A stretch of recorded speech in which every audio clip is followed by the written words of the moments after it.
Gracias, jóvenes. Cámaras encendidas, por favor. Cámaras encendidas. Muchas gracias. Bien, vamos a observar el siguiente video. Yo lo adelantaré en algunas partes para ver lo esencial, sobre todo, para recordar qué sucedió, jóvenes, porque si hoy en día ustedes de pronto les ha llamado la atención por qué existe tanta violencia en las calles de Estados Unidos desde la muerte de George Floyd, el afroamericano a quienes los policías asesinaron poniéndole la rodilla aquí en el cuello. ¿Sí vieron esa noticia, cierto? Que sucedió en este año, en mayo, si no recuerdo mal, fue en el mes de mayo. Y a partir de ahí, hasta el día de hoy, jóvenes, muchas ciudades estadounidenses están encendidas en ira, en violencia, en reclamos en contra del racismo.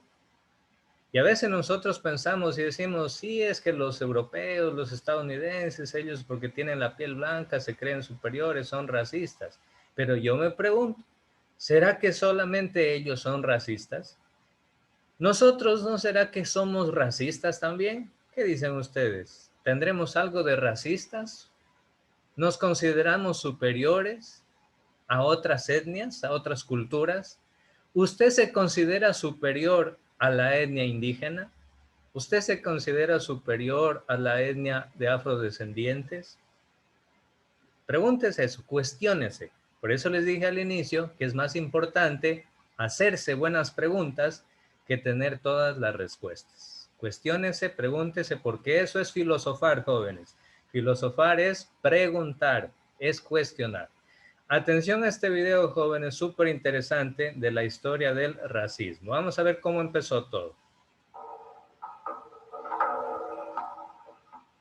En realidad, el racismo surge en los siglos XVI y XVII, sobre todo en el XVII. Los europeos estaban esclavizando, llevaban varios siglos haciéndolo, africanos e indígenas del nuevo mundo. La historia del racismo en el mundo occidental, en líneas generales, se asocia con la esclavitud como primera forma de colonialismo, y es en ese contexto donde surge el concepto de raza.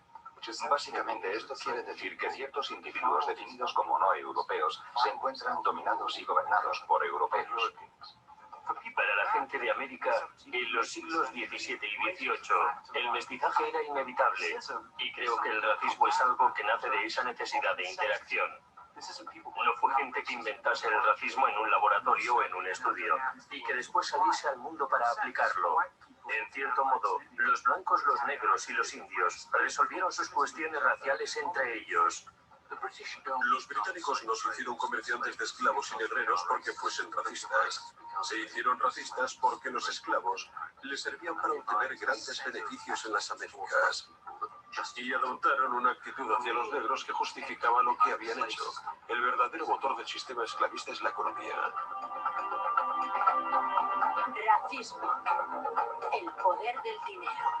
Increíble. En el fondo la causa era el interés económico. Si tenían esclavos, podían extraer riquezas o podían venderlos por el factor dinero. Por ahí comenzó el racismo. Son como cualquier otro objeto de cambio. Y una vez que has establecido eso en los barcos de esclavos, miles de ellos zarpaban de los puertos británicos. Y una vez que has establecido eso en las plantaciones, y una vez que has establecido eso como base para aumentar el patrimonio británico, ¿cómo puedes alegar que de un modo u otro la gran inferioridad de los negros no está cimentada en los valores culturales fundamentales de los británicos?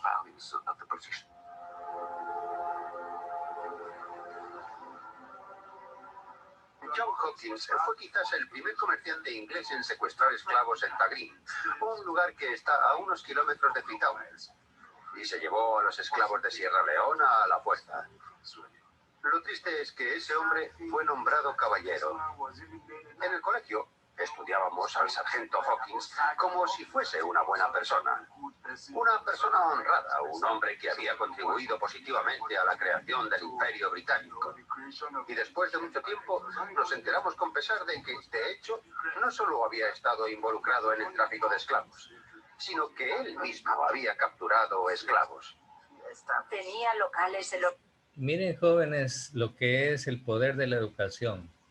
A este caballero que está explicando aquí, dice que a él le enseñaron que este señor de apellido Hopkins, que cazaba, secuestraba y vendía esclavos, le habían enseñado que era un buen hombre y le habían enseñado que había que celebrarlo y que había que respetar los monumentos a ese esclavizador.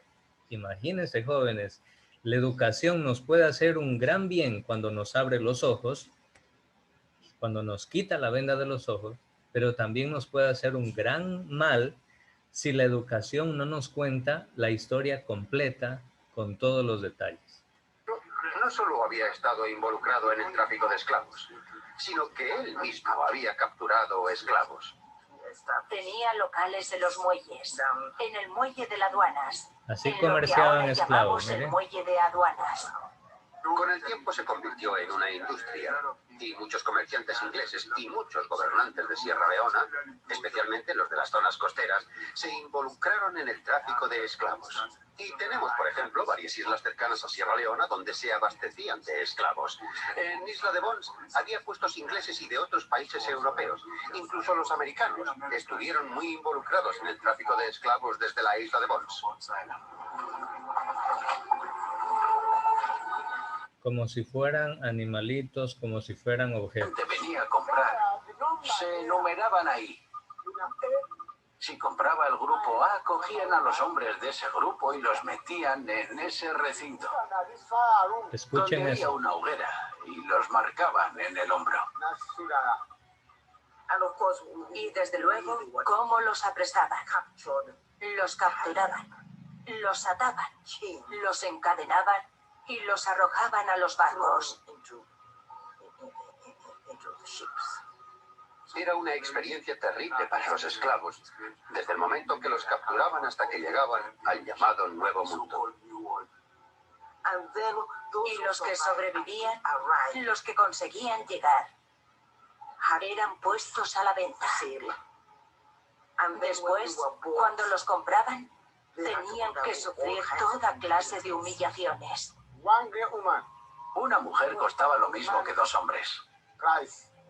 Escuchen esto, y eso tristemente, jóvenes, es lo que hasta el día de hoy se sigue luchando para que la mujer tenga igualdad de condiciones frente al hombre.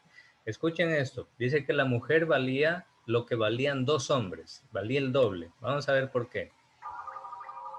Por la tarde trabajaba en la plantación. Por la noche trabajaba para ti y tenía un hijo tuyo. Y por eso tenías que pagar el doble por una mujer. Mire, Llegaba el barco, lo recogía, se iban y no se sabía más de ellos. Durante 4 siglos, al menos 11 millones de africanos fueron a través del Atlántico esposados y hacinados como animales. Al menos 2 millones perecieron durante la travesía infernal conocida como pasaje medio. Los esclavos son vistos como gente desarraigada, como gente sin raíces, marginada al nacer. Hombres que no tienen derechos desde el nacimiento, sujetos arrancados de una sociedad pero no integrados en la nueva. Así que estaban socialmente muertos, por así decirlo. Eran vistos como gente sin honor, de condición inferior. Esto era de gran importancia para los amos, ya que les confería un poder absoluto sobre los esclavos sin reparar en lo que pudiesen establecer las leyes. Tenían derechos de vida y muerte sobre ellos. Se desarrolla una situación en la que miles, decenas de miles, cientos de miles de negros o gente de color son oprimidos, no tienen derechos y son obligados a trabajar noche y día, controlados por vigilantes con látigos y alfanjes. Y por supuesto, hay el temor de que intenten sublevarse, de que traten de huir y de que cuando lo hagan, maten a sus amos, a sus vigilantes y a sus esposas mientras duermen. Para los negros, todos los blancos eran enemigos en potencia. Hay miedo mutuo entre los dos grupos y esto tiende a consolidar el sentimiento racial. Y la única forma de mantener las sociedades esclavas con un mínimo de seguridad era armar a todos los hombres blancos e incluso a algunas mujeres blancas también. Así que estás en tu hacienda, estás en tu puesto de colonizador. ¿Qué están haciendo los nativos? Es la típica frase de las películas. Los nativos están inquietos. ¿Qué dicen esos tambores? Piensan que los nativos se están poniendo de acuerdo para asaltarlos, para atacarlos. Hay una larga historia de peligros de color. Está el peligro rojo, referido a los indios de piel roja. Está el peligro amarillo, está el peligro negro. Indudablemente son nosotros, los individuos de color. La amenaza de las personas de color. El miedo al posible ataque de las personas de color. Y ese miedo surge de la mala conciencia. Es una especie de reconocimiento subconsciente de las cosas que les han hecho a las personas de color. A principios del siglo XVI, desde Chile en el sur hasta Florida en el norte, esas personas de color no fueron más que una chusma a exterminar. La conquista española de las Américas es una historia de saqueos, matanzas y violaciones. En el Caribe, los pueblos indígenas arahuacos y caribes fueron casi aniquilados. En Sudamérica, los conquistadores como Francisco Pizarro, quien condujo a la destrucción de la civilización inca de Perú, impusieron brutales sistemas de trabajos forzados a los nativos. En las minas de oro y plata, miles fallecieron extenuados. Significa Hernán que Cortés, morían de cansancio. conquistador del Imperio Azteca, declaró: los españoles tenemos una enfermedad del corazón que solo el oro puede curar. Imagínense el nivel de la codicia, ¿no? Los españoles, dice, tenían una enfermedad del corazón que solo el oro podía curar. Es decir, el hambre, la sed de llevarse toda la riqueza de acá a costa de la vida de los esclavos. Escuchen esto, fue jóvenes. testigo de incontables atrocidades. Este fraile, Bartolomé de las Casas, fue uno de los pocos españoles, era fraile dominico, que defendió a los indígenas y denunció todas las atrocidades que los conquistadores españoles cometían. Sin embargo, muy poco pudo hacer. Lamentablemente no tenía el poder suficiente como para parar tanta matanza. Escuchen lo que dice. Infligidas a los pueblos indígenas. Sus testimonios son la crónica de un genocidio.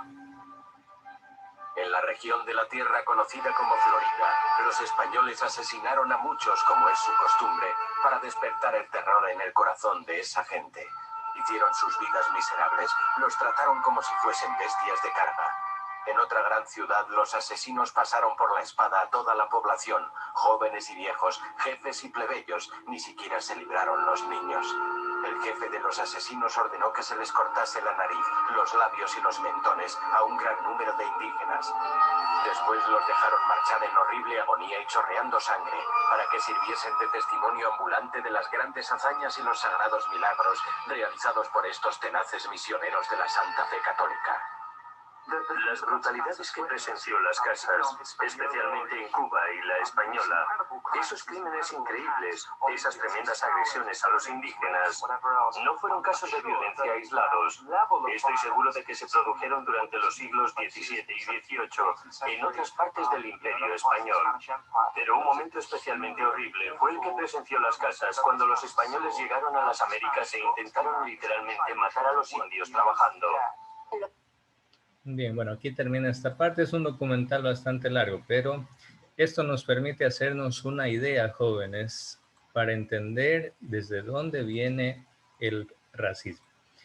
A ver, vamos a ver. Voy a pedir la participación de Ian Suárez. A ver, Ian Suárez, ¿qué opina? Lea primero esta frase, léala para todos, y luego díganos qué opina de esta frase de un pensador español, me parece que es José Saramago. ¿Qué opina de la siguiente frase? Les robaron sus idiomas, les robaron sus creencias, les robaron sus tierras, les robaron sus dioses, les robaron todo, todo. Llegaron el fraile y el soldado, y cuando el fraile decía, traigo al verdadero Dios, el soldado ya estaba preparando el arma y enarbolando la bandera de conquista detrás. Con menos aparato simbólico estaba el reanudador Recaudador. Recaudador y el mercader. Ellos no se exponían, pero eran los que contaban los beneficios. José Saramago. ¿Cuál es su opinión, Jan Suárez, de esta frase, de este texto que lee? Nos da a entender todo lo que hicieron los españoles y que solo se fijaban en el oro y en sus propios beneficios. Por tanto, Jan Suárez, cada vez que llega el 12 de octubre, en que se recuerda cuando por primera vez llegaron los españoles acá a suelo americano, ¿hay algo que celebrar esa fecha? ¿O más bien hay algo que llorar en esa fecha? ¿Qué dice usted? Yo creo que ambas. Por ejemplo, ¿usted qué celebraría y por qué lloraría esa fecha, por decirlo así? Yo no celebraría nada, pero más bien no me sentiría bien, ya que mis antepasados pudieron haber muerto. Mejor dicho, murieron. Murieron en ese proceso histórico terrible, ¿no? Muy bien, jóvenes. Se abre aquí, gracias, Jan Suárez. Se abre aquí el foro, el debate, y yo quiero escucharlos a ustedes. A ver, voy a ir llamando. A ver, Carlos Alvarado, ¿qué es lo que más te impactó del video? ¿Qué cosa, profe? ¿Qué fue lo que más te impactó del video que acabamos de ver? Sobre el racismo que hubo ahí, en el videíto de la democracia democrática de Ecuador. Pero el video no era de la democracia. No, pero es que entraba una parte de la democracia ahí, pero igualmente. A ver, ¿y cómo la relacionas a la democracia con el video? Que eran como ingratos. No sé cómo de... Yo no me sé explicar, profe, yo. Pero eran como ingratos así. ¿Quiénes eran ingratos? ¿Los indígenas o los españoles? Los españoles. Ah, bueno, y bueno, incluso yo me atrevería a ser un poco más fuerte, quizá en ese sentido. No solo Sí, ingratos, sino perversos. sí, Perversos, porque pero yo no me sé explicar ahí. Ah, ya, no, tranquilo, gracias. Porque, jóvenes, les voy a hacer una comparación. Haz de cuenta que tú tienes una casa de campo, tienes tu tierra, una finca, etc. ¿Qué tal que viene alguien del extranjero y con armas te pone la pistola aquí en la cabeza y te dice, estas tierras son mías? Y tú reclamas, pues si tú dices, no, pues si son mías, yo las he comprado, yo las he trabajado, estas tierras me pertenecen, yo tengo las escrituras, esto es mío. Y este hombre, como tiene armas, como tiene el poder de las armas, te dice, estas tierras son mías o te mato. Y si tú te resistes, te mata. Y si decides colaborar con él y entregarle tus tierras, te pone cadenas y te pone a trabajar en tu propia tierra, pero no para ti, sino para él. Y se lleva todas las riquezas que hay en tu tierra. Y encima de eso, te quita tu dignidad, tus tierras, tus riquezas, tu religión, tus creencias, tus dioses, todo. Entonces, ese fue el proceso de la conquista, jóvenes. Un proceso muy doloroso, muy complicado. Pero, ¿qué podemos hacer? Hasta el día de hoy nosotros, que somos parte de ese proceso o el fruto de ese proceso como mestizos que somos, pues hasta el día de hoy nosotros tenemos muchas cosas de parte y parte. Muchas cosas de los españoles, de su cultura, de su religión, de su idioma. Hablamos el idioma de España nosotros. Nos hemos quedado con un montón de cosas de los españoles y nos hemos quedado también con muchas cosas que son propiamente del pueblo indígena. Esos somos nosotros los mestizos. Tenemos de parte y parte. Sin embargo, es bueno conocer, jóvenes, nuestra historia para reflexionar y pensar. Muy bien, dice la segunda pregunta. En todo el continente hay monumentos, parques bonitos, los conquistadores españoles. Ah, ya, bueno, esta pregunta ya la contestó Gabriela, si no recuerdo mal. A ver, jóvenes, pregunta, ¿existe el racismo en el Ecuador, sí o no? Pregunta para Lía Villamar. A ver, Lía, ¿qué opina usted? ¿El racismo existe en el Ecuador, sí o no? Profe, en todos los países existe el racismo, así sea poco. Ya, ¿y usted de qué manera se ha dado cuenta que en el Ecuador se manifiesta ese racismo? Cuando hacemos o decimos qué cosas, por ejemplo. A ver, piensen los demás también, piensen los demás. A ver, Yo Lía. creo que más es por la clase social. Si no eres rico, te van a tratar mal, ¿no? Ah, ya. Entonces ahí viene a ser como un racismo económico también, porque los que Claro. tienen más dinero se creen superiores a los que tienen menos dinero. Bien, esa es una forma cómo se manifiesta el racismo. A ver, María Belén Carrera, otra forma cómo se manifiesta el racismo. No se te escucha. No se lo escucha, no se escucha nada, María Belén. A ver, la misma pregunta para Leslie Becerra. Otra forma cómo se manifiesta el racismo en el Ecuador. A ver, voy a leer, aquí me están escribiendo comentarios interesantes. A ver, Leslie, le escuchamos. Cuando estamos en la calle y viene gente así, se pone a discriminar solo porque eres de otra parte y así. Ah, ya. Esa es otra forma también de discriminación, de racismo. Muy bien. Aquí Ryan Lucero dice, las mayores armas que trajeron los europeos fueron las enfermedades. Exacto, exactamente, joven Lucero, totalmente de acuerdo. La pandemia, bro. Sí, jóvenes, nuestros indígenas nativos, ellos no se enfermaban nunca de lo que es gripe. Pero cuando llegaron los españoles, trajeron esta enfermedad de la gripe y murieron millones. Ahora sí, María Belén, ahora sí. Ya, profe, yo quería preguntar si el regionalismo puede contar como un tipo de racismo. Excelente, María Belén. Esa es otra forma de discriminación, esa es otra forma como de racismo también, el regionalismo. ¿Cómo entiende Con lo de la costa, con lo de la sierra. Exacto, ya, ese es el punto.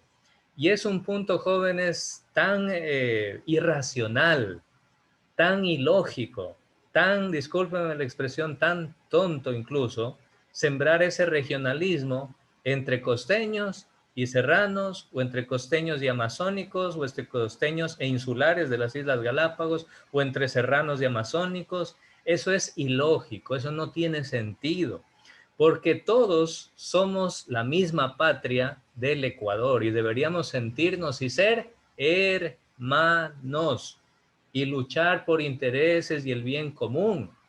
Y nada, ni los unos ni los otros creerse superiores ni a los unos ni a los otros, sino respetar. Somos la misma raza, lo único es que tenemos ciertas diferencias en las costumbres, en la cultura, en la tradición, a veces en el dialecto, en el acento del idioma. Es diferente el acento serrano al acento costeño, pero los dos acentos merecen ¿qué cosa? Respeto. Ni el acento serrano es superior al acento costeño, ni el acento costeño es superior al acento amazónico, ni el acento amazónico es superior al acento de las Islas Galápagos. No, simplemente son acentos diferentes y nosotros tenemos que saber valorar y respetar la diversidad. Nada de creernos superiores, nada de decir y de burlarnos a veces con nuestros chistes de mal gusto. Estamos siendo también racistas, estamos siendo también regionalistas. No debemos expresarnos y no debemos usar esas palabras que a veces pueden ser ofensivas en contra de otro ciudadano ecuatoriano. Por ejemplo, a veces a los que son de la región amazónica, entre chiste y chiste, les dicen, pero de forma despectiva, ¿no? Dicen, esos son chuaras del monte. Así como quien burlándose, como se dice animalitos del monte, chuaras del monte, les dice. Y si se refieren a un serrano, ¿cómo le dice? No, ese, ¿cómo le dice? Ese es un cholo, ese es un